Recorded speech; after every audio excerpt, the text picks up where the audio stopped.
Hey, what's going on, my people? This is Eric Washington. Welcome to Walking with the Washingtons. Hey, I'm Marvell Washington, wife of Eric Washington. Yes.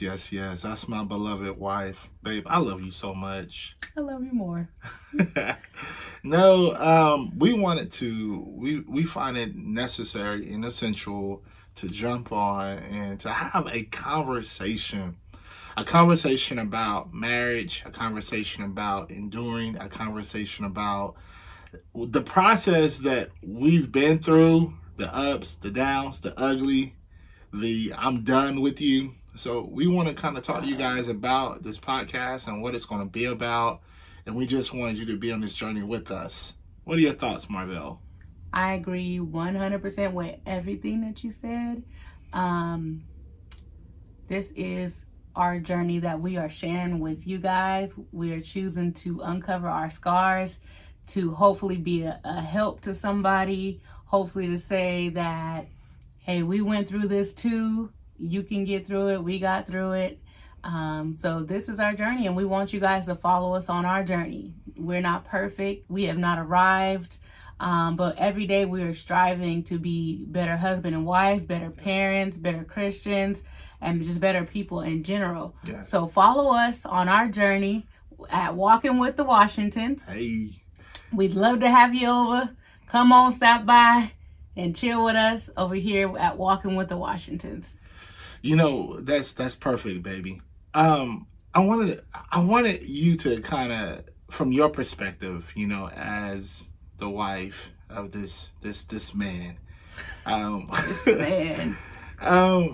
What are some of the things that you're seeing in marriages when it comes to what was lacking I guess you can say, that was going on in our marriage that you probably notice now that you're on the other side of going through it? What are some of the things that you've noticed? Well, I'll say, and not just specifically about our marriage, but I will say this.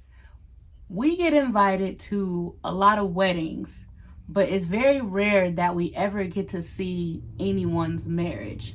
If you never really grew up in a home with a married couple, a successful married couple, and success doesn't mean perfect. And I think that's another thing. Yeah, I think a lot of us think that we measure our marriages up and think nothing's ever supposed to happen, nothing's supposed to go wrong, we're never supposed to, go through anything, right? And it's supposed to be perfect. And then we can look at what people are portraying, people's highlight reels of their marriage, and feel real bad about ours. And I feel like that's really one of the biggest reasons why the divorce rate is high. Yeah. I don't feel like there's a lot of transparency in marriage, probably in parenting. A lot of people don't really let you in their house like that, for real. Like, they're not really willing to let you be all in their business like that. And willing to let y'all in and have a level of transparency, just as we learn on our journey, right? And as we go through and things we've been through. And we really do hope that something that we have been through can help you, right? So we're gonna open it up. Yeah. So I'll say this, great. That's awesome. I think for us, we got married fairly young, right? And when we got married, you're talking about two people who didn't know themselves, right? And so one of the biggest things that I see within our society that we're living in is a lot of people are getting married but not know themselves. I think that was one of the issues that we had such a problem with in our beginning stages of marriage, because we was trying to get married. Great idea, this is the right thing to do. But in reality, I didn't know who I was as a man. Mm-hmm. And I had to develop that individual. And I feel like that was one of the hits that affected our marriage through living and involving in life. Yes. So to kind of put things in perspective, I just thought about this. We got married 1 year after I graduated high school. So I was 19 years old, right? And Eric and I, we talked about this. We used to go back and forth like, is it cool to get married that young? Like, would you advocate that for your own kids to like marry at 19 or 18? And I think we went back and forth. Like for years, I think we kind of went back and forth on, whether we felt like that's something we would promote for like our own children, right? Because although it is a task that's challenging, I think that we've come to the conclusion that it really just depends on the person or the two people that's getting married, right? It has really nothing to do with the age. A lot of people will be like, oh, well, yeah, you gotta, learn yourself and know who you are. And now all that is true. But can I say, well, so he's too young to get married or she's too young to get married? I don't think I could really say that now with what I know now. Had you would have asked me like maybe a year or two ago, I'd have been like, nope, I don't wish that on my worst enemy. Don't do it. Wait, you need to learn yourself. And granted, I feel like you will benefit from learning yourself. Yes. And figuring out who you are and having, a good grip on, your dreams and aspirations and things that you want to do and the person that God would want you to become or God wants you to become. But I cannot definitely say no, someone 19 or 18. Yeah, that's awesome. Yeah, I agree with you. I feel like two individuals who have a support system, who from, maybe, how can I say it? If they have a good support system and they are taught properly and having healthy boundaries in place and a lifestyle that can produce great fruit, I don't think there's something wrong with two people getting married, because we find in life that a lot of people are immature, and we think in our Western minds that because a person is 18, 19, that they are not ready for marriage, or they don't know themselves. I really think it goes back to how they was born. I mean, like who birthed them into, let's say, adulthood or motherhood, or however you want to call it. The individuals have to have a support, a healthy mindset, a consciousness of maturity, and I think that is one of the key to success, just in general. Mm-hmm. I would agree. I was just sitting here thinking while you were talking that I think what it is that some of us, and I'm not generalizing, but I'm saying some of us, a lot of us, I would even say, we don't really know what marriage is. You see what I'm saying? Yeah. I think a lot of us get hung up on the wedding, but we don't really know what it entails to be married or stay married. And I think that's really the lack, right? Yeah, that's powerful. I think that's the lack. I don't think it's age. I think even not to cut you. Yeah. I think that was something that we had to learn, and we know every marriage is case by case. But for us, I think marriage is a continuation. It's kind of like a marriage is always in the seat of students. They can never arrive. They grow and they evolve in life, but I believe you always have to be a student to marriage. Absolutely. And I feel like we didn't know that. That took a journey along life and the right tools and principles. We didn't have a lot of tools and principles. And you know what? I think what I've learned so far, even just this year, I know everyone has heard of the saying, like, there's no book on marriage, or there's no book on parenting, or there's no book for whatever the situation is, right? But actually there is, especially if you're a believer, there is a book on marriage. And that's the word of God. And that truly is the only thing that really actually saved our marriage, right? Because there are some principles in there that if you follow, God already laid it out for us, right? Foundation. Exactly. There's a foundation that God has already laid out for us, is that maybe we don't know where to find it, or maybe we haven't even taken a chance to even look, right? We haven't been taught it. Right. Maybe because our parents are not believers, or they go to church, maybe they're just religious, but maybe they're not like committed to a real relationship. Or maybe it's just that they don't live by those principles. Right. you Fair know, enough. they may not live by the principles, but I have found that when I followed the principles, and this is we can do a whole other episode on just some of the principles that we found in the Bible Yeah. that actually helped rebuild our marriage and actually drew us closer to each other. And I think that is an episode worth having.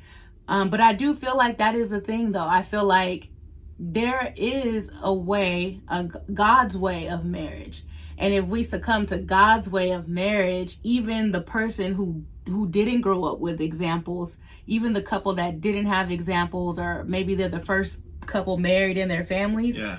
they could still have a successful marriage because Absolutely. God set it up that way. Right. You know? Right. I think that's powerful, Marvell. Marriage itself, it requires patience. Absolutely. It requires patience. It requires long suffering. It requires a humbleness and a meekness of spirit, and it requires wisdom of understanding. And I feel like we've learned that in our later years of marriage. And so, if we can encourage a couple or potential couple that's looking to get married one day, if anything, know self first, and you're not going to be perfect going into the marriage, but just continue working towards the marriage, and continue making yourself with your husband or your wife, being vulnerable and learning how to communicate at the highest level in a healthy way. And I feel like if we was able to get through it, through our journey, absolutely. I know anyone can have a successful marriage. Absolutely. And Walking with the Washingtons is not solely just a marriage podcast or show, whatever you would like to call it. It is about relationships, period. Because we have marriage relationships, we have parent relationships, we have relationships with people outside of our home, because I believe, and Eric can probably attest to this, we had to overcome people pleasing. Like, that's a relationship issue. Yes. You see what I'm saying? And these are the things that we will be covering in Walking with the Washingtons. Just our journey, how we have made it to where we are today, right? And we hoping that this could really, really help somebody out there. We know it's going to help, because if it helped us, it's going to help them. Absolutely. Because it is really, truly some principles. And when we really think about it, Marvell, we'll get more into it on some other episodes. When you actually just do a little work, it makes a difference in a marriage. Yes.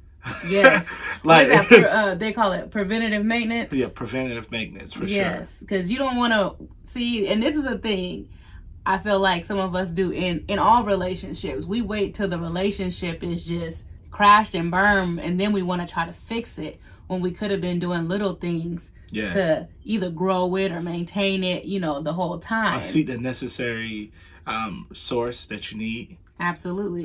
Getting help, communicating at a level that allows you to be free within your consciousness. I think that's so profound. Yes. And helpful. I believe too, just like anything, any career, anything, you had to study for that, right? You had to educate yourself on that. The same thing with relationships. If you're in a marriage, but you're not reading any books on marriage, or you're not watching any podcasts on marriage, or if you're not seeking any education, any examples with exactly. Same thing with parenting. Same thing with your business. You could just go in. If you don't seek any education behind it, you're just going in blind. And I could say the same for this. For example, if I don't seek to understand and learn and educate myself about my own husband, then the marriage is going to be a breakdown right there, and vice versa. If he doesn't seek to understand and educate himself about his own wife, then there's going to be a breakdown. So education really is key, I believe. Prayer, education, and unity. Unity, right? I think boundaries. And one of the things two things came to my mind. One, there's nothing new under the sun, so that means that there's a blueprint that's already, the foundation has already been set up. And then two, I like to call this, when we have our conversation, top heavy but bottom weak. Oh yeah. Top heavy and bottom weak. And so we have to have a balance and so forth when it comes to, don't be so heavy on some principles, but not all. Keep a balance. That's what that really means. Keep a balance. That balance represents communication. That balance represents humbleness, a mindset of wanting to know my wife better. And that's really honestly what it comes down to. You can't be weak in a marriage when it comes to developing. Like it cannot be where the communication is perfect, but yet y'all don't know how to treat one another. Y'all don't know how to be kind to one another. So there's many different topics that we will jump into. I don't want to start talking and just keep you and bore you, but we would definitely be jumping into these subjects because I think they're so important. They're so necessary for our generation. You know, learning how to stick it out in a marriage, learning how to get the proper tools, learning how to have effective communication, and learning how to love one another. And this is what makes this podcast so profound, is because we know that God is in it. We know that God is going to lead and guide us. Amen. And I'm excited for you guys to take this journey with us. And anything else you want to say, Marvell, before we... I was just going to ask, if you had one thing to leave with the family, with our new community, what would that be? Be kind to one another. Seek to understand one another. I felt like the Spirit of God gave that to me a couple of days ago. With all that you do, get understanding of one another, and be kind to one another. What about you? I would say, more important than walking with the Washingtons, it is important that you walk with Christ. That's good. Because he will keep you if you want to be kept, and he will sustain you, and he will sustain your marriage. He will sustain your relationship with your children. He will sustain you with the relationship with the folks at your job. So walk with God, walk with Christ, and he will sustain you. And that's my word. That's powerful. Hey guys, we really appreciate you tuning in to Walking with the Washingtons. We are so looking forward to getting to know you guys. Hey guys, if you have any questions, reach out to us. And hopefully we can comment, and subscribe. Yes. If you have any questions, you can put them down in the comment section, and we will try and answer them on our next episode. Yes. All right. Well, blessings you guys' way. Peace.